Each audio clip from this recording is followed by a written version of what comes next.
Josh. I'm managing partner of Pure Motion. Pure Motion is a video marketing business, so we take various projects right through from the initial idea generation right through to filming, editing, animation and motion graphics. I think it's a bit of a cliche, but business has always been in my blood really. From a young age my dad was always teaching me the basics of buying and selling and profit and loss. And growing up I made a few business ventures along the way, from selling sweets on my school bus to repairing mobile phones. So I've always tried a few different things. I then met my business partner in a student job. He was studying film and media and I was studying marketing at the time. So we thought we'd sort of pool our skills and delve into starting a business. And that was back in the first year of uni and I've never looked back since.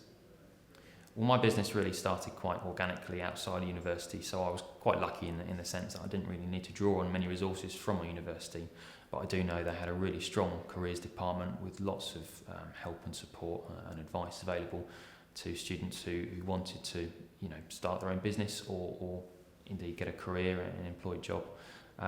So that was always there, and I knew it was there. I guess in hindsight I probably could have drawn more from it if I wanted to. Because there's nothing wrong with asking someone who's been there and done that and got the experience and knows the ins and outs of working in the real world.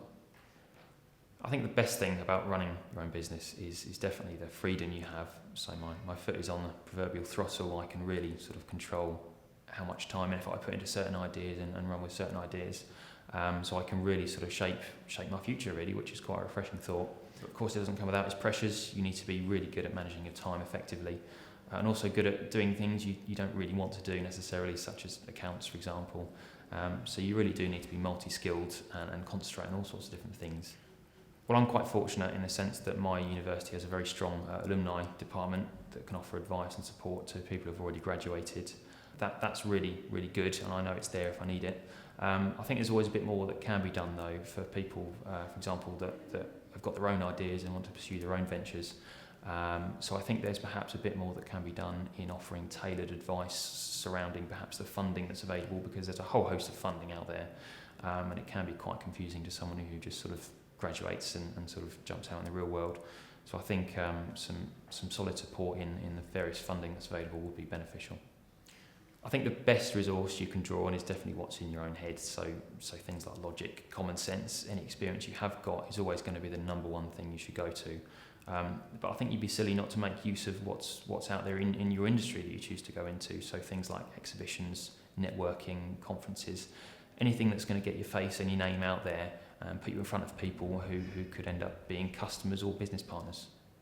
Working in video marketing, I ended up filming a lot of all sorts of things really. I remember one time I was filming live brain surgery up close. The next week I was filming comedians doing a live routine, so it's really varied, sometimes a bit bizarre, but it certainly keeps it interesting. At the same time, if I hadn't have started my own business, I would have never got to do those things in the first place, so I'm glad I did.